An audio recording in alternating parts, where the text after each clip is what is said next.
একটা বিমান, একটা দুর্ঘটনা। মুহূর্তে মাইলস্টোন কলেজ রূপ নিল এক বিভীষিকায়। যেখানে একটু আগেও ছিল ক্লাসের কোলাহল, সেখানেই তৈরি হলো শত শত আর্তচিৎকার। বাংলাদেশ বিমান বাহিনীর F7 মডেলের বিমানটি দুপুর 1:06 উড্ডয়ন করে। 12 মিনিট পর ঠিক 1:18 বিমানটি বিধ্বস্ত হয়। বিমান চালাচ্ছিলেন ফ্লাইট লেফটেন্যান্ট তৌকির। এটি তার সোলো ফ্লাইট ট্রেনিং এর অংশ ছিল। এই ধাপে এসে একজন প্রশিক্ষণরত বৈমানিক প্রথমবারের মতো একা কোনো প্রশিক্ষক ছাড়াই নিজে একটি বিমান ওড়ায়। ফ্লাইটের দৈর্ঘ্য ছিল সাধারণত 20 থেকে 30 মিনিটের, কিন্তু কে জানতো মাত্র 12 মিনিটেই সবকিছু শেষ হয়ে যাবে। তাছাড়া এই ট্রেনিং এর আগে পাইলটের মনোবল, দক্ষতা, জরুরি অবস্থা সামলানোর কৌশল সহ নানান বিষয় বারবার পরীক্ষা করে দেখা হয়। সবকিছু ঠিক থাকলে তখন তাকে একাই একটি বিমান নিয়ে ওড়ার সুযোগ দেওয়া হয়। তৌকির সবকিছুর যোগ্য ছিল। তিনি বিমান নিয়ে কুর্মিটোলা পুরান এয়ারফোর্স বেস থেকে টেক অফ করেন।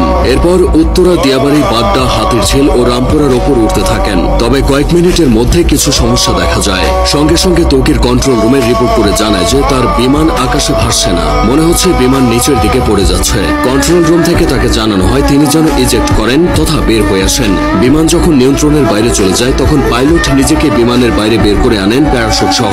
এটি ইজেক্ট, কিন্তু কোনো এক অজানা কারণে তা সম্ভব হয়নি। এদিকে কন্ট্রোল রুমের সাথে পাইলটের যোগাযোগ বিচ্ছিন্ন হয়ে যায়। তার ঠিক 1 থেকে 1.5 মিনিটের মধ্যেই বিমানটি নিয়ন্ত্রণ হারিয়ে উত্তরা মাইলস্টোন স্কুলে বিধ্বস্ত হয়। মূলত স্কুলের আবাসিক ভবনে বিমানটি আছড়ে পড়ে। ভবনটির নাম হায়দার হল। হলের পুরো অংশ ধসে গেছে।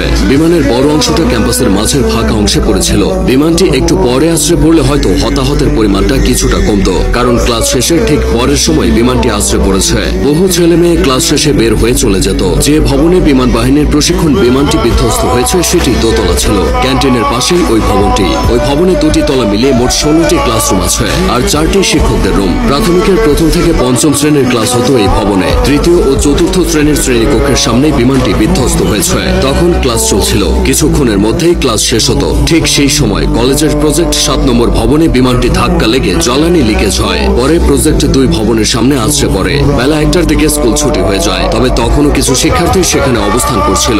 তারাই সবচেয়ে ক্ষতিগ্রস্ত হয়েছে। অনেক অভিভাবক বাইরে থেকে দাঁড়িয়ে শুধু দুর্দশা দেখেছে, কিছুই করার ছিল না। দুর্ঘটনা যা ঘটার তা ঘটে গেলেও কিছু প্রশ্ন থেকে গেছে।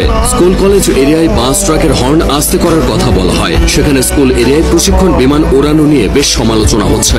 উন্নত দেশগুলোতে বিমান বাহিনীর প্রশিক্ষণ বিমানগুলো জনমানবহীন এলাকায় এনে ওড়ানো হয়, এই যেমন ফাঁকা মাঠ, নদীর পার বা বিধ্বস্ত কোনো জায়গায়। কারণ একটাই, কোনো অনাকাঙ্ক্ষিত ঘটনা ঘটলে যেন ক্ষয়ক্ষতি এড়ানো যায়। এদিকে ঢাকার মতো জনবহুল শহরে বিমান বিধ্বস্তর এই ঘটনা ক্ষয়ক্ষতির পরিমাণ বাড়িয়ে দিয়েছে। তাছাড়া যে বিমানটি নিয়ে তৌকির বের হয়েছিল সেটি বহু বছরের পুরানো বিমান বলে অনেকে দাবি করছে। এই বিমান এতটাই ঝুঁকিপূর্ণ যে দুনিয়া জুড়ে এটি উড়ন্ত কফিন নামে পরিচিত। এই ধরনের দুর্ঘটনা